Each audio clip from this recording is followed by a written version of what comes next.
In 2017, this is how I built cities in the first few months of playing Cities Skylines.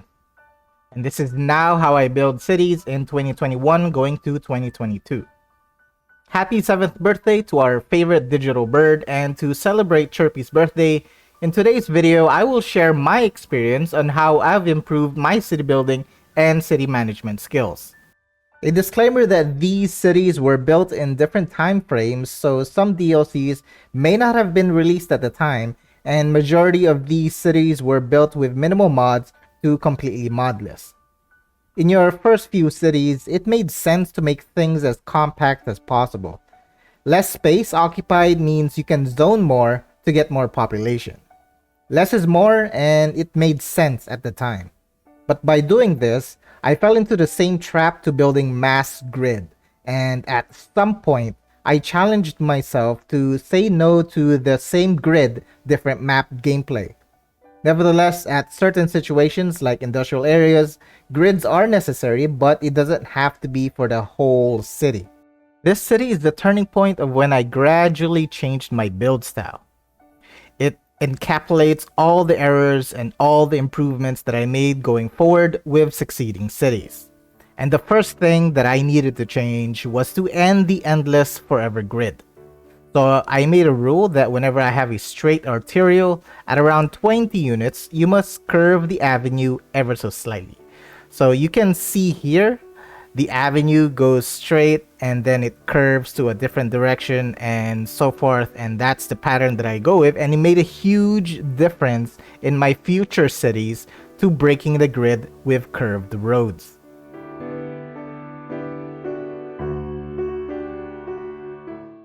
I also started experimenting with district shapes. So instead of a square district, this is a rounded corner district, and this is a circle district, until I made an entire city with mass circles and all curved roads. This was a lesson in both embracing the freeform road tool and to plant more trees. Another rule was to provide more gaps between your blocks to provide more space for parks and planting trees. Speaking of trees, I considered utilizing the built-in trees from buildings and planting the same type of trees around it to make it look more unique and natural. The best example is from the forestry area, where I make it appear that it is larger than its actual size, and it can be curved instead of just blocks. Another example is the Central Park that is matched with a campus that utilizes the same trees, and it all blends in together quite nicely. And back to our turning point city, here I started making creative shapes for islands, and it didn't matter if the artificial island does not look realistic. The Palm Islands in Dubai can argue that the only limits is your imagination. So in every new city, I started challenging myself to constructing at least one artificial island.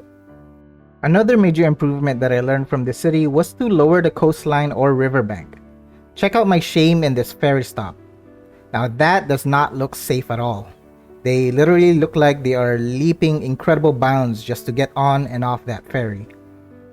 And that's when I started the quote to save some knees by lowering the coastline. You just need to get the right height where it does not occasionally flood. From then on, all coastlines in future cities were lowered, and the Sims are forever grateful for having a thoughtful mayor. In this city is also when I started the concept of do not build roads, create a journey, where I place unique buildings or any structure that should be admired to be in the path of major transportation routes. So instead of just randomly placing buildings anywhere, I make sure that we are able to appreciate the architecture of the facility. I also started to isolate unique buildings from other taller buildings so we can better marvel at how beautiful the buildings are. If you play with 81 tiles, then this next lesson that I learned is not an issue on paying attention to the borders of your city. This is our 9 vanilla tiles, and the dashed lines indicates our jurisdiction. When we go into cinematics view, which will remove the dashed lines, it is quite apparent that of where the borders of your cities are because of the squared corners. and due to having roads on the border. That is when I started to implement a rule to avoid constructing roads or tracks along the border, and when we go to cinematics view, it is less apparent. However, in season 1 of my YouTube series, I did not manage to follow the no roads or tracks on borders rule. I completely forgot to do it on one side of the map. Nevertheless, this error still provides an excellent example of how important it is not to build roads or tracks on borders. In this city, I used a lot of roundabouts and I experimented with different types of roundabouts and the like. I have a roundabout here, here, and a few other custom variations. Basically, this city was finished completely modless, but just for this demonstration, I have visual mods and video production mods active.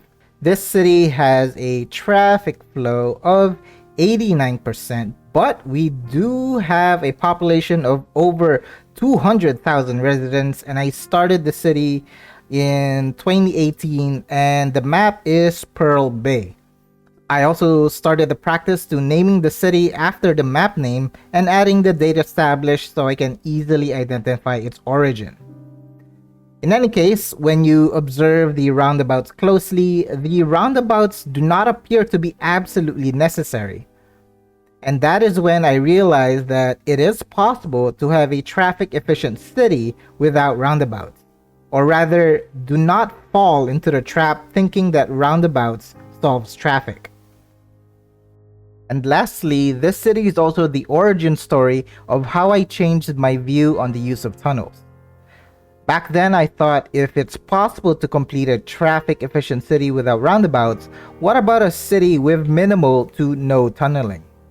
This city is mostly pedestrian tunnels. It mostly has pedestrian tunnels and it has short road tunnels. And this is also one of the last few cities where I used the underground metro. In March 26, 2020, Sunset Harbor DLC was released and it introduced the fishing industry, which I then added to my repertoire on making rivers and open water appear more busy by adding fishing ships and ferries. I just wanted the city to come to life with more movement and activity throughout the city in every possible way. Sunset Harbor also introduced helicopters, which is not the most popular due to their extremely limited capacity that tends to have hundreds if not thousands of sims waiting at helicopter stops. But if you have been following my last Let's Play series called Fisher Enclave City, I showcased a creative and efficient use of helicopters, blimps, and ferries. Sunset Harbor also updated the metro to have the option to become above ground, and this was when I started my no tunnels concept. Welcome to Swampland City version 1. From the road view, you can see that there are no roundabouts except for this one example. And there are also no tunnels except for this one example. Furthermore, Swampland City has a traffic flow of 89, which isn't bad. It ticks up and down, I'm pretty sure. And it is currently at 126,000 population. I streamed the live completion of this city on Twitch, and it was then when a viewer suggested that I make YouTube content because fellow mayors deserve to know that you can create an efficient, trafficless, and aesthetically pleasing city without mods. And more importantly, fellow mayors would want my tips and tricks easily available at any time in YouTube. And that is my superhero super mayor origin story on how I started from grid to aesthetically creative.